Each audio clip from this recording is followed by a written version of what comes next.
अमरजीत जी गलत है ना, मैं इसका उदाहरण आपको बताऊंगा। आप कहेंगे आज इसी डिबेट में ये मान के जाएंगे, ये मान के जाएंगे, अपने नेता के खिलाफ नहीं जाने दूंगा आपको, कांग्रेस पार्टी में आपको रहना है, लेकिन आप इतने प्रूफ दिखा दूंगा कि आप मान के जाएंगे यार ये तो नहीं करना चाहिए। गलत नहीं है ये बात जो ये कह रहे हैं, गलत नहीं है, बताइए। मैंने देखा था ईटीवी का वो इंटरव्यू नरेंद्र मोदी जी का, जिसमें पानी का गिलास उन्होंने फेंक के पत्रकार का अपना माइक निकाल दिया था।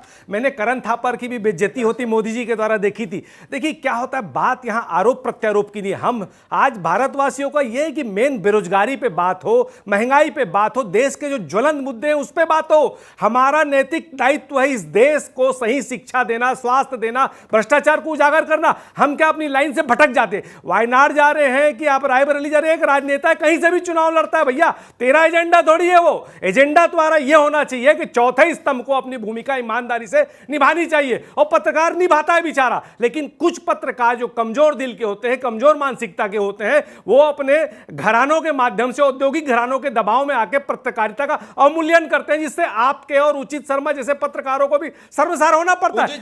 उचित जी अडानी के हैं, अंबानी के हैं, मतलब आप समझ रहे हैं, इतनी बड़ी भीड़ में, इतनी बड़ी भीड़ में मैं तो पत्रकारिता और पत्रकार पर बात कर रहा हूं। आज राहुल गांधी ने आरोप लगा दिया, विष्णुदेव छत्तीसगढ़ के मुख्यमंत्री ने सवाल पूछ लिया, हमको भी टैग कर दिया, हमसे सवाल पूछ लिया, मुख्यमंत्री प्रदेश के अगर सवाल पूछेंगे सहमत नहीं, मैं उसी पर चर्चा कर रहा हूं। मैं तो बिल्कुल आप पर कोई आरोप नहीं लगा रहा हूं, ना मैं आप पर आरोप लगा रहा हूं, ना गौरीशंकर श्रीवास जी पे आप आरोप लगा रहा हूं। लेकिन पत्रकार कितना असहज हो जाता है, लोकतंत्र का चौथा स्तंभ कितना असहज हो जाता है जब इस तरह से सार्वजनिक भरी मंच से जो बात आपको अपने विरोधियों को बोलना चाहिए वो आप मीडिया को बोलते हो, चौथे स्तंभ को बोलते हो। उचित जी, पॉलिटिकल इतने मैच्योरिटी और आने की है। आप देखिए कि गांधी जी में, राहुल गांधी जी में पॉलिटिकल उतना मैच्योरिटी मैं नहीं देखता हूँ, इस तरीके के बयान। लेकिन ये भी मैं बोलने से नहीं चूकूंगा आपको, ज्ञानी जी जो पत्रकार ने सवाल किया, क्या वो अमित शाह से ऐसा सवाल कर सकता था?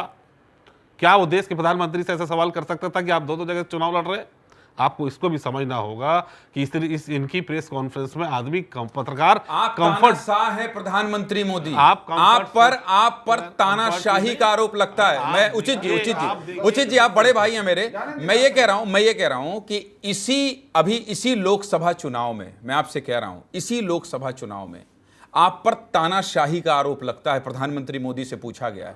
देखिए मैं पूरा देश घूमता हूं उचित जी, मैं अभी जो सवाल हो रहे हैं, आप मुसलमानों के खिलाफ हैं, सीधे सीधे कह देना, तानाशाही का आरोप लगता है, सीधे सीधे कह देना।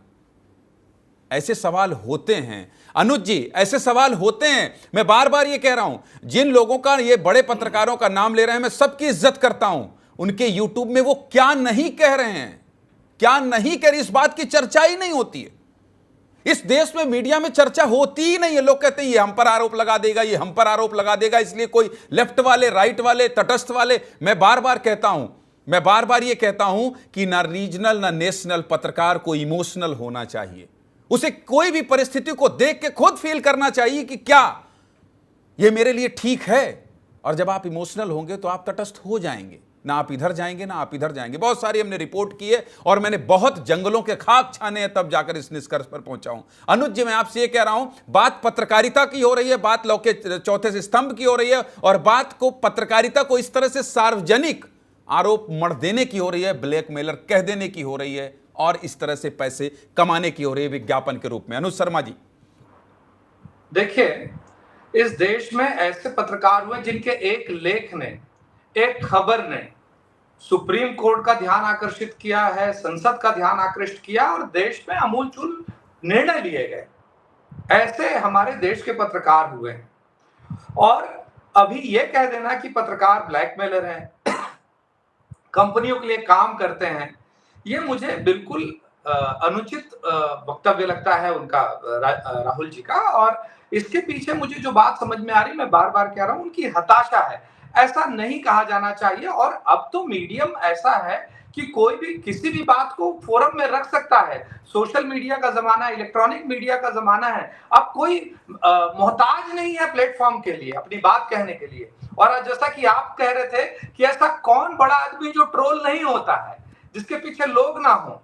लेकिन राहुल जी का दिल कहीं ना कहीं छोटा है, जो सख्त सवालों के सामने उसका सामना जब नहीं कर पाते हैं तो इस तरह के अनर्गल आरोप लगाते हैं। और न सिर्फ राहुल जी ने, प्रियंका जी ने भी इस तरह की बात कही है। मैंने उनका भी वीडियो देखा है। तो इस तरह से मीडिया से भागने की कोशिश है, ये मीडिया पे आरोप लगाने की बात है। कल ये जब चुनाव हारेंगे तो कहेंगे ये मीडिया एक तरफ हो गई थी, इन्होंने भारतीय जनता पार्टी का साथ दिया, इन्होंने नरेंद्र मोदी जी का साथ दिया, इसलिए हम हार गए। कल ये आरोप लगा सकते हैं, क्योंकि ईवीएम पे तो आरोप लगा चुके हैं। जब वो कहीं चुनाव जीतते हैं तो ईवीएम वहां का ठीक होता है, और जिस स्टेट में वो चुनाव हार जाते हैं वहां का ईवीएम खराब होता है, वहां भाजपा को वोट चले जाते हैं। इस तरह की अनर्गल बात करने वाले हैं राहुल जी, तो उनके विषय में मैं क्या कहूं। और पत्रकारों के लिए कितने सारे पत्रकार लोकसभा में, राज्यसभा में बैठते हैं, बड़े बड़े पत्रकार राजनीतिज्ञ हुए, और इस तरह से पूरे मीडिया घराने को, पूरी पत्रकारिता की बिरादरी को ऐसा अनुचित रूप से उन पर आरोप लगाना, इसकी मैं कड़े शब्दों में भर्त्सना करता हूं।